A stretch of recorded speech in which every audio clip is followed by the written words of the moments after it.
Our next guest, good buddy of mine, previously the voice of the Toronto Raptors, now the voice of the Chicago Bulls. I'm sure you're enjoying the first couple episodes of the TV Yeah, I am, number one. But Chuck Swirsky is with us. Thank you, Chuck.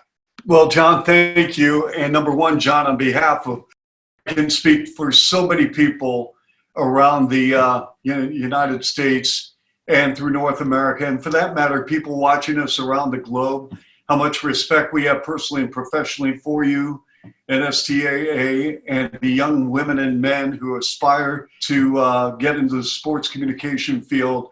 Total respect, and I'm honored and truly privileged to be a part of this incredible array of individuals you have coming on today. So thank you so much.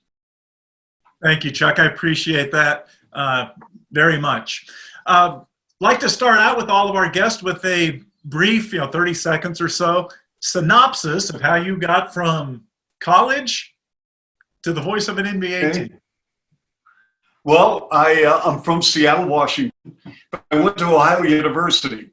I was able to go on a scholarship, and through my work at Ohio University, my academic work, and by the way, I did about everything at WOUB, the student-run radio station, university-run as well, from high school play-by-play, college play-by-play, sports talk, sportscast. I got an internship at NBC Radio in Cleveland, which led to eventually a glorified gopher job back home in Seattle. And I was there, worked under some legendary, iconic Seattle people, and then took a job at WBNS in Columbus, did sports talk, and a headhunter called me out of the blue when I was just turned 25, and they said, "We want you to come to Chicago." And I was here for 15 years, and I did play-by-play for DePaul for 14 years, pre, after, and post for the Bears radio network, pre and post on the Cubs, did sportscast, did Chicago Steam soccer.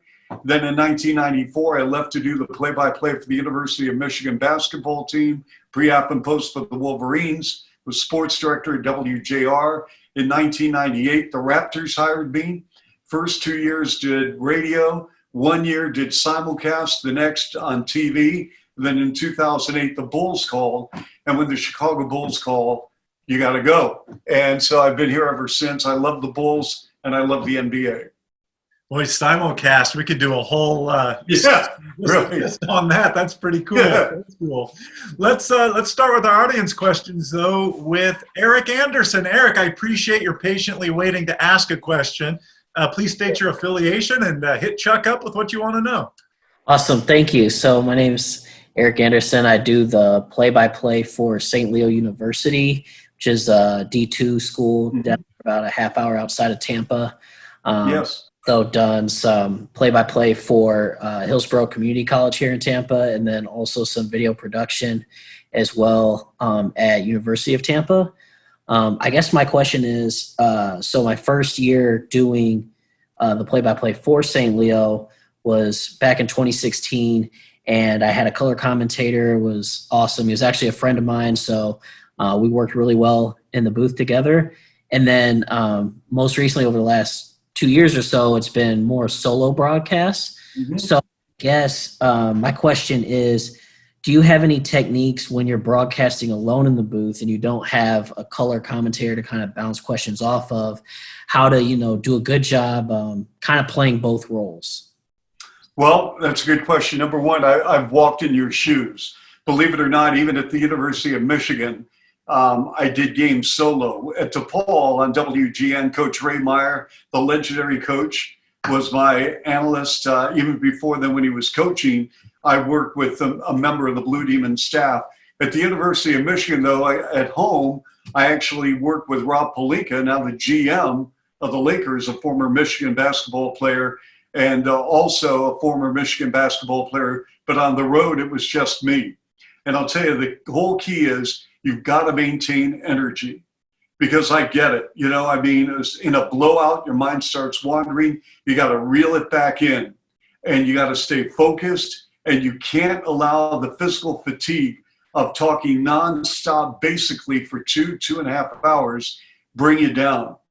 And so I would continue to hydrate, and it sounds like really little things, but it all adds up. Hydrate, stay focused, and during a commercial break, you know what? Just exhale, take a deep breath, and then come back. Because the thing is, you've got to trust your energy, because if you don't trust it, your listener won't. And so stay, focused on that and just keep grinding. So thank you.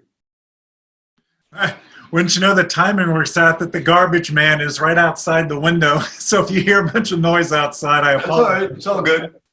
Let's go next to Quinn Douglas. Quinn, thank you for being here. Go ahead and ask your question of Chuck. Hi, Chuck. My name's Quinn Douglas. I am actually just got named the sports director at KRUI at the University of Iowa last night, so I'm pretty excited about that. Obviously, with your broadcasting career, doing radio for the Chicago Bulls, what is the biggest difference, assuming how long you've been around doing broadcasting? What's the biggest difference you think between, especially transitioning from radio broadcasting to television broadcasting? Well, obviously, the obvious is visual. I mean, we don't need to paint the picture on television. And so on radio, and I love radio. I've done TV. I love TV. I love radio. And to me, you make an adjustment, but you don't need to say the ball's on the left side. Occasionally you can, obviously, if you have a box with a clock, but for the most part, there's a fine line to be drawn, and it's up to you to navigate your way through that. But the visual optics of calling a television game allows your analyst to have more of a role. Where on the radio side, and I try and give Bill Wennington, my analyst, who was featured predominantly last night, I try and give him a lot of wiggle room because he played the game. I did not. I know my role, but I want to tap into the mind of a player or of a coach or somebody who has done something I haven't done. And so use your knowledge and experience to do what you do best. But having said that, allow your analyst to do what he does best. And this is not an ego thing. This is about being selfless. You have to think big picture here. This is for the betterment of your broadcast. And sometimes you have to take a step back to take 2 steps forward because you always want to keep in mind who's listening, who's watching. Let's move on to Joel Hoover. Hi, Joel. Good to have you here, man. Yeah, thanks very much, John. I appreciate you having all of us for this, and thank you, Chuck, for taking my question. One thing that I'm from Paul Bunyan Broadcasting in Bemidji, Minnesota. I work mainly in high school. I have aspirations of working in soccer, but I love talking the craft with broadcasters. So my question for you, Chuck, is when it comes to personality, where do you think the parameters are on broadcasters showing personality? Because it seems like for some, there's a lack of personality that comes through on a broadcast. With others, there's maybe almost too much that comes through. Where do you think the right balance is when it comes to showing personality with calling a game? All right, good question. I'm going to throw it right back at you because you need to be yourself. I've worked with some legends in my time. I've worked with Harry Carey. I've worked with Dwayne Statz. I've worked with Wayne Larrivee. I've worked with Ernie Harwell. I've worked with Frank Beckman. I've worked with Pete Gross, the former broadcaster of the Seattle Seahawks. I've worked with Joe Tate. When I was doing my internship, I was at his house every day. And one constant remains: why they are so successful and effective is because there was no dichotomy between themselves off the air as they were on the air. And I think that's to me, I grew up in a very, even though my last name is Polish, I grew up in a very Italian home. My mom was Italian, a true Italian, and we learned to speak not only from an extrovert standpoint, but also with our hands. And I'm very outgoing as it is, just ask my wife. But one thing is, I am who I am on the air. Now, do you have to reel it in? Absolutely. You have to protect the integrity of the broadcast. But every night, and I mean every night, you have to bring the passion, and you have to do it in a manner which is professional, because you never want to overstep that line, because you do have to protect the foundation of every broadcaster.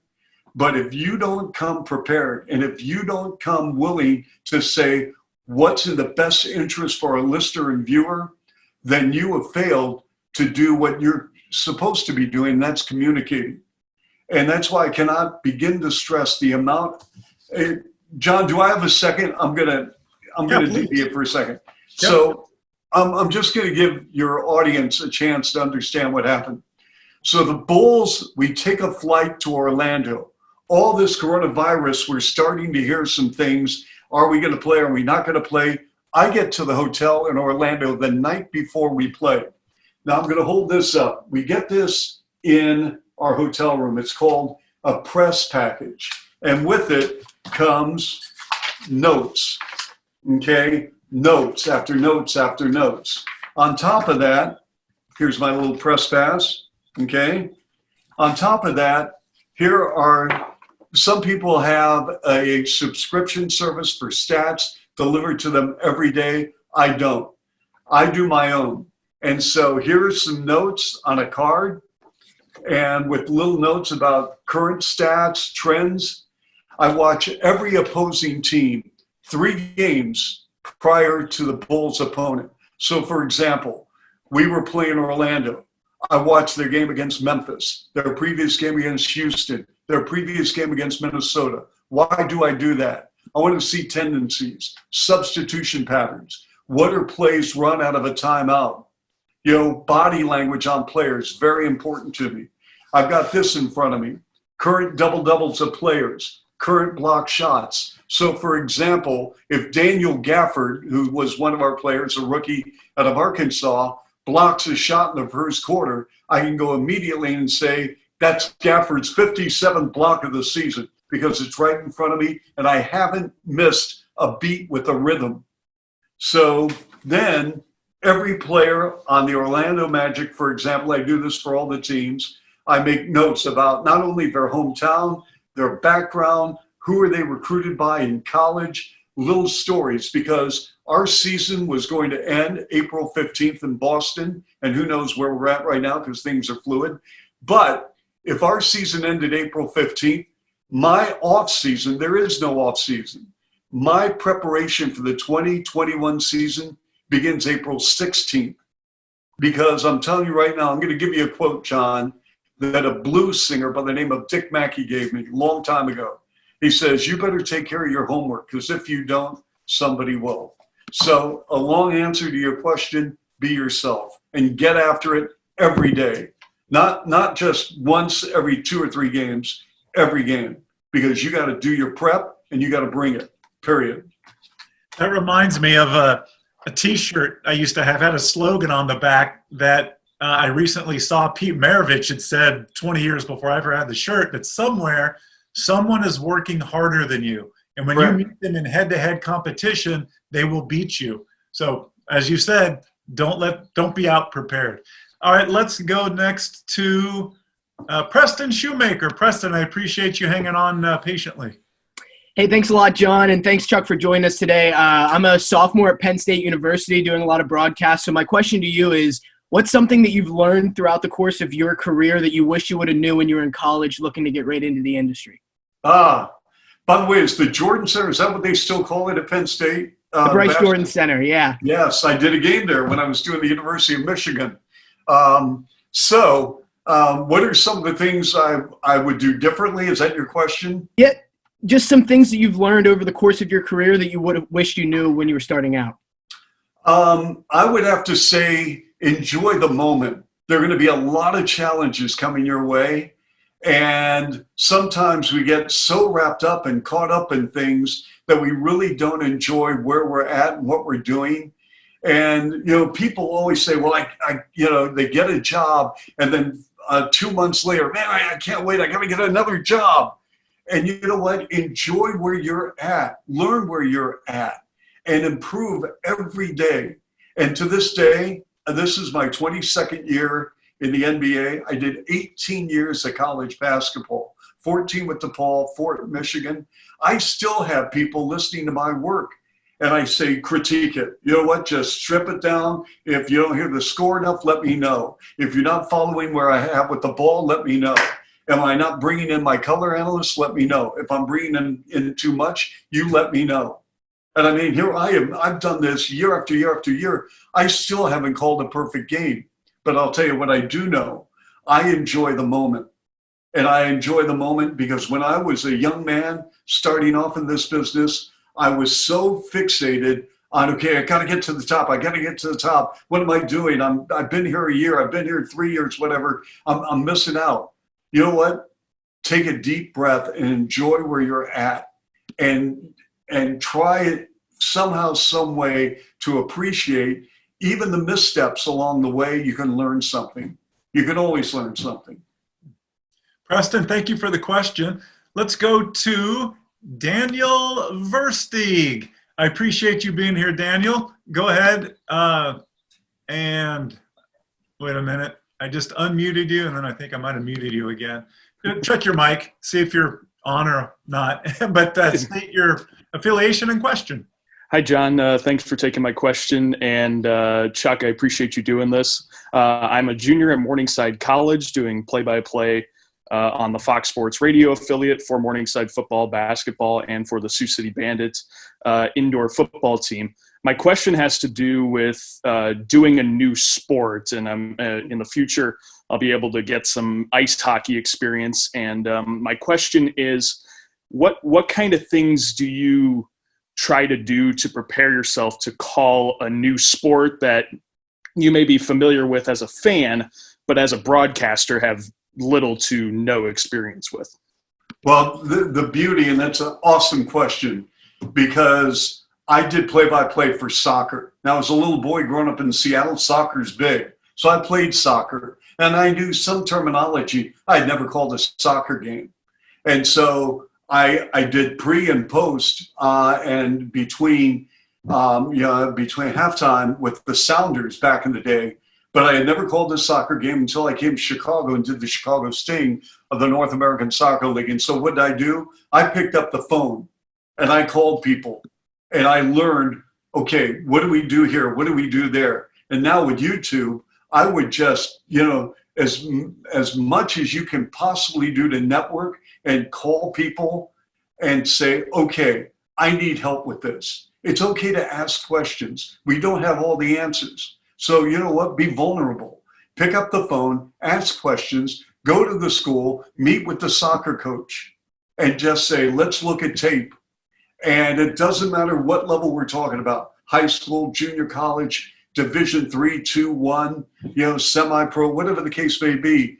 Go for it. Just do everything possible. Check all the boxes. The more homework you do, the better, because you're going to become more prepared. And then what I would do, I'd go to a practice, sit in the stands, and just pretend. It doesn't matter about the names. Just use Smith, Jones, Williams, whatever the case may be.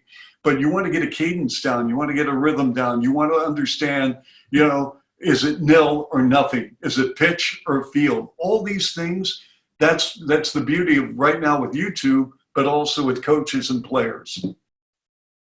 Let's go next down to the Bayou. Mario, you probably like my Pete Maravich reference. But thanks for being here, Mario. What's your state your affiliation and your question for Chuck? Hey, guys. You got me? You can hear me? Yes. All right, great. Hey, I'm Mario Jerez, Spanish radio play-by-play voice of the LSU football team, as well as the New Orleans Saints. Been doing college football play-by-play for 8 seasons. Just finished my first season doing play-by-play. My question to you, Chuck, is for those of us that don't have maybe like a booming voice like Kevin Harlan, who we just had on, and so many of you guys that are on this call, what tips do you have for maybe still leaning on maybe our personality and finding different ways to use our voice as an instrument when you're calling these games? Okay, well, I'm glad you just ended that sentence with one of the words that you used, and it is an instrument. And you got to take care of that instrument, okay? And by that I mean hydrate, drink a lot of water. Now, as far as every voice is different, we're created, everyone's different. You're different, I'm different, Kevin Harlan's different, we're all. How do you use your voice? How do you have command of your voice? Okay? So just because we may not have booming voices. I was told I'd never make it in broadcasting. The news director of NBC Radio in Cleveland, when I was doing my internship, called me in one day and said, you know what, I don't like your voice. I think you should go behind the camera. And I was devastated. And I'm not, ashamed to admit this. I went home and I cried. I was staying with my grandparents who were living in Cleveland at the time. And my grandmother from Italy sat me down and said, I'm going to let you get this out of your system for 24 hours. Then you're going back and you're getting it done. And so I just practiced and practiced. I maintained who I was because I want to be myself and I want that personality to come through. But I said, okay, how can I get better? When do I project? Projection and screaming are two different things. We don't want to scream. We want to project. Okay, and that starts with the diaphragm. But as far as big booming voices, or hey, you know what? This is what I'm blessed with. Use it to your advantage. Be you. Okay, don't get sing-songy. Don't be flat. Don't throw your 100-mile-an-hour fastball in the first quarter of a game or the first half of a game. Okay, because it's almost like a pitcher. A pitcher, when he sets up a hitter, do you think he's going to throw that heater in the second inning, or do you think he's going to save it when he has to get out of a jam with 2 on, 2 out, the 7th inning in a 1-run ball game? And he's going to rear back and give you something you haven't seen. Now, he's not throwing that with 1 out in the top of the second inning against, the 4th place hitter. But that's why when you use your voice, use it to your advantage, because the listener at home, if you've thrown your fastball in the first quarter, second quarter, third quarter, or the first half, third quarter, whatever the case may be, and there's a big play in the fourth quarter, then the listener's going to say, what differentiates a big play in the fourth? For example, the playoffs, we just had the anniversary of Derrick Rose's first playoff game in 2009 against Boston. It was game 1. And so I have that tape. And so people are saying, boy, that play that Rose ran on Rondo in the fourth quarter. Well, you know what? It came a moment with the game on the line in Boston on the road where Rose just said, clear the side, I'm taking Rondo to the hoop. And he used a left-handed crossover, attacked the rim on the left angle, and did a reverse using a left-hand dribble drive on the end line, went to his right, and laid it in. Now, had he done that in the first quarter, would I have gotten a little bit with hops? Probably. Would I have done what I did in the fourth quarter? Absolutely not. Why? Because the game dictated how you use your voice. So continue, it seems like you do a lot of events. And so I would say the more events you do, the better. And I hope everyone who's listening understands the more events you can do, the better. It doesn't matter if it's high school, junior college, any division, the more events, go for it. Nate Rohr, thank you for being here. Nate, go ahead with your question. Hey, thanks for having me, John, and thanks, Chuck, for doing this and being a part of this. My question is, how do you, I think we all have an idea of how one prepares for one game, but how do you stay up on the wider picture of the league? What do you feel you need to take into a broadcast beyond just the Bulls are playing the Celtics and here's their backup point guard and that sort of thing? Okay, by the way, I'm digging the hat. I love the hat. Hey, thank you. So, well, again, you know what? This isn't a job. This is my passion. And so on the road, my best friend is NBA League Pass. I stay up on top of the NBA. I stay up on top of college, but quite honestly, the NBA with 30 teams, there's a lot to digest. And so I pour myself every day into every team. And I mean, I read everything. I read all newspapers in every NBA city every day. I'm on with every type of major website every day. And basically when we are going through what we've been through with, the coronavirus right now, I'm going over a lot of teams right now, thinking about not only if we resume play, which we all hope we do, but if we don't, I've already got a file. In fact, I'll show it right now. I've got a file on what we're doing, and this is my to-do list. I'm looking at tape of the 2020 NBA draft prospects. And I mean, we're talking about everything going on with different players, everything. I mean, here it is. I mean, I'm just reading this right now on, well, I guess I can't mention names because I'm an NBA employee, but you get the gist that I'm looking at a lot of tape right now because when that draft takes place, I want to be ready. So again, the question is, how badly, to all the women and men watching this, how badly do you want it? And if you want it bad enough, okay, you're going to have to pay the price because you don't want to be satisfied. The day you're satisfied, you better go home. But if you want it bad enough and you're willing to put the time and the effort in to your cadence, to your rhythm, to your on-air abilities, to your preparation, to your homework, because on game day, when I'm driving to the United Center for a Bulls game, listen, my homework's not done. Just because I may have notes and may have all this stuff, when I get to the arena and I get set up with my broadcast little position, okay, which not only is notes and a monitor, but also, for example, this is a little iPad mini because we have very little room on our broadcast tables now. But when I get there, you talk to assistant coaches, you talk to other broadcasters, you get to know players or assistant GMs, and you pick up little nuggets here and there. And then after the game, you go in the locker room and talk up a couple players to find out what happened so you can bring it to the next broadcast. You work and you work and you work. So there. Tell me about that hat, by the way. That was a cool hat. Anyway, go ahead, John. No, I was going to say, I love the show and tell aspect you brought to this. I don't say that sarcastically. It's just cool for everybody, including myself, to see the depth of preparation or to see your spotting board or the files that you have on draft prospects and stuff. Several of our guests have done that today.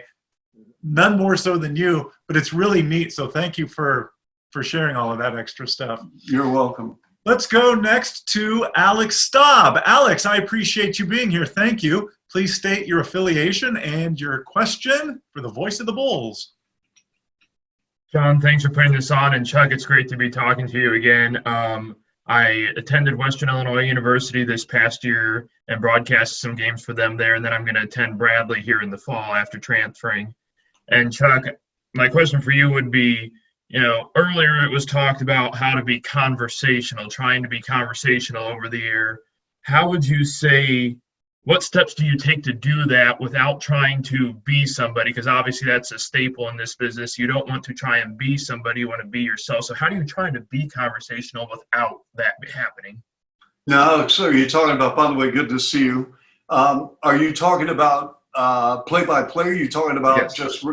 You're talking, okay, so how do you be conversational? Well, number one, you have to remember this is play-by-play. This is not a talk show. So, if you're calling in the middle of a game, it's one thing to ask a question, which you should of your analyst, but you have to pick and choose your spots. At the foul line, for example, let's say Joe Smith gets fouled and he's at the line shooting 2. You state the score. Bradley up over Western Illinois, 19-14 with 8:14 left first half. Hey, Joe, let's get back to that last play. That's when you can be conversational. But in the middle of a play, absolutely not. Absolutely not. You've got to follow the ball. Now, here's something that I've kind of decided over the past few years that I've started to do more. And some may agree with it, some may not.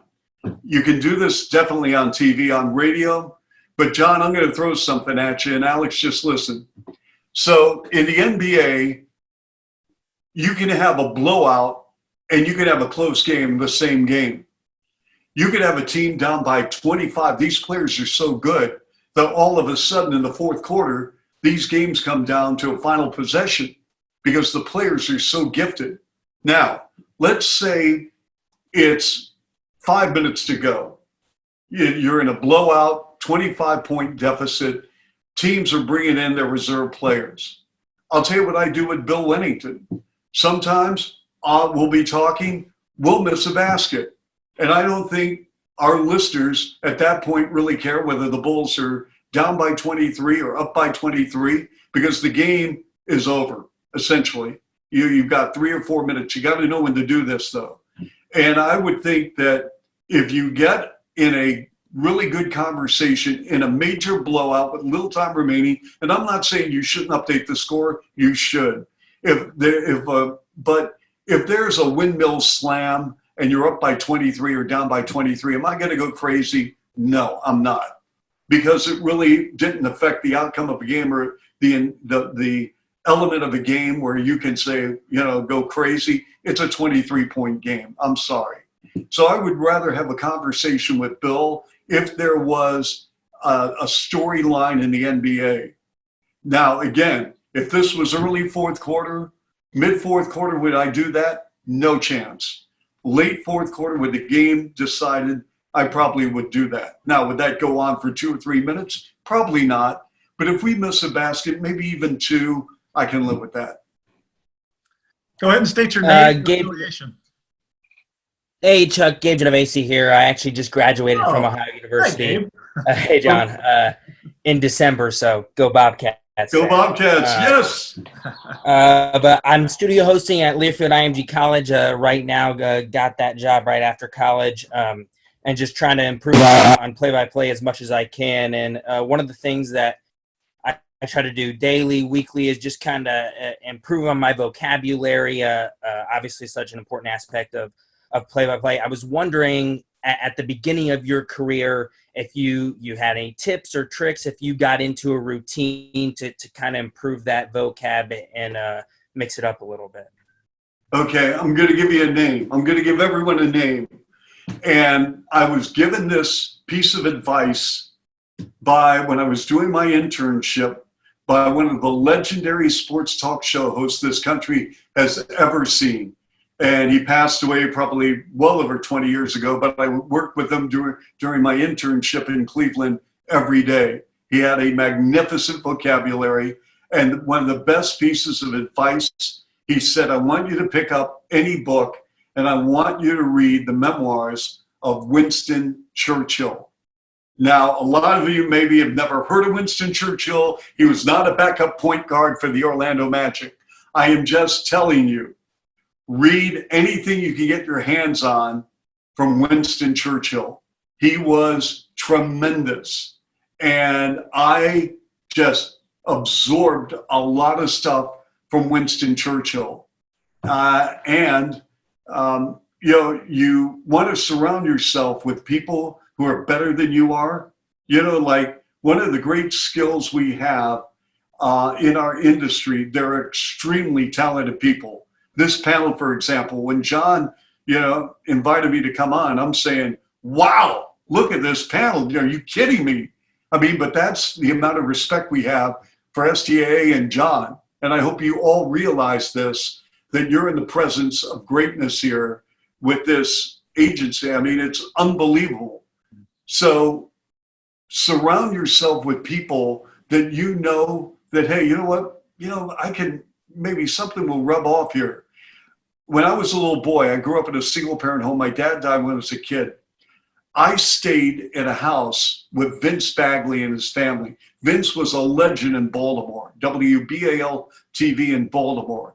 I was with Vince from age 11 until I went to Ohio U and even stayed in his house. And I was around some of the elite greats. He introduced me to everyone from Ernie Harwell to Dick Enberg, who I got to know up until really the day he died.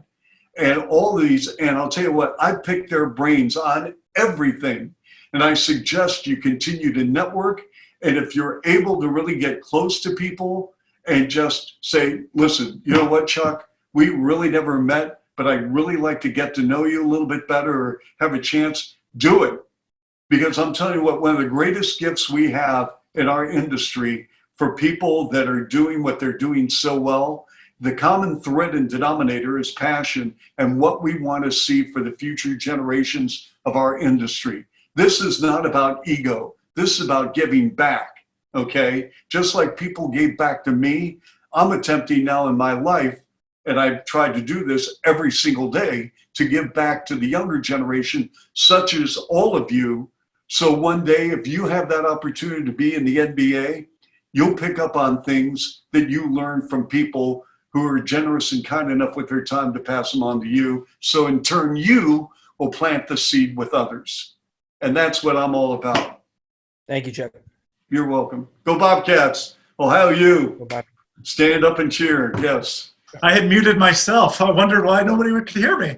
So just super quick, along the lines of what Chuck just said, we all have a little extra time on our hands right now with self-quarantining. A really neat way to spend that time, some of it, is mail a handwritten thank you note to somebody who's made a difference, not just in your career, but in your life. It's the gratitude will make you feel good, but it's also going to be so appreciated more than you'd ever know from a middle school teacher or a mentor, whoever it might be. So for what it's worth. Great. All right, I Chuck, love it. do you have time for one more question, Chuck? Absolutely. Okay, super. Let's go. We'll go from Gabe to Gabe. Gabe Camarillo. Thank you for being here. Go ahead and ask your question of Chuck. Thank you for having me. Nice meeting you, Chuck. Gabe Camarillo. Sorry if it's loud. There's a gardener outside. From Fresno State, I do play-by-play on the Mountain West Network for softball. Also do some for women's basketball and soccer. My main question is, you talk about going through the reels or going through the tapes.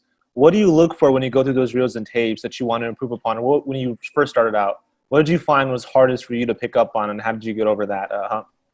Okay, that's a great question. So some of the things are basics. And I hope people say, well, everyone knows that. Well, we all know it, but do we apply it? And for example, I'm very cognizant of time and score, because I can't expect anyone to listen to a basketball game for 2.5 hours. That's not plausible, and it's not happening. So if somebody joins us for 5 minutes, 10 minutes, they get in the car, they're taking their kids to practice, they're going out for pickup and delivery after work, and they got the radio on. I owe it to them to continue to mention time and score, time and score, time and score, and what team has the ball. Brilliant. Okay, we never assume. You never assume. Well, I just said the score a minute ago. Well, guess what? Say it again. So that's one thing. And in the NBA with the 24-second shot clock, it moves quickly. It doesn't wait for you. So I'm saying, hey, I mentioned that score, boom, boom, boom, boom. Time, boom, boom, boom, boom. Who has the ball? Well, everyone knows Zach LaVine's a bull. Bull's ball, LaVine over the timeline. Just boom, real quickly. Because, you start coming up with second-line players coming off the bench for the Washington Wizards, and, are they expected to know Jan Mahimi? Maybe, maybe not, but I never assume that. So if the Bulls are playing the Wizards, and the Bulls just score, Washington ball, as the Wizards advance, Smith over the timeline, throws the ball in the post on the right block to Mahimi. Boom. So what we've done, we've mentioned the score. We've already stated it's the Wizards with the basketball. They've thrown the ball ahead, and now it's in the post to Mahimi. Okay? So now what? Mahimi, if he scores, curls left-handed baby hook up and good. Bulls lead cut to 4, 24-20, 4 minutes in first quarter here at the United Center. Boom. So in a period of boom, boom, boom, boom, we mentioned the score, we mentioned the time, we mentioned the last player scored, okay, and we mentioned where the game is played. And so I'm not saying you have to do where the game is played every 3, 4, 5 baskets, but after every timeout, you reset, you reset, you reset. And, that's as much as I can tell you. That's one thing that was grounded in me from day one. Stick to the basic fundamentals, and then it's almost like a pyramid, okay? It's going to grow and grow and grow to the apex. But again, a lot of people have a little, almost like a salt timer where it's a sieve and you flip it for scores. I don't get that because now in my brain, I know boom, boom, boom, boom, I got to mention it. And, I would hope that if you need a reminder, write yourself a 3x5 card and put it right near the monitor or somewhere where you can look at it. Time, score, ball location. Chuck, fabulous advice throughout. Thank you so much for your participation. Thank you for your kind words and your support of STAA over the years. You've always been accessible. I appreciate that. No, thank you. Listen, it's all good. Thank you. Thank you, ladies and gentlemen. I appreciate it. Much appreciation. Be healthy, be safe. John, you're awesome. Thank you, Chuck.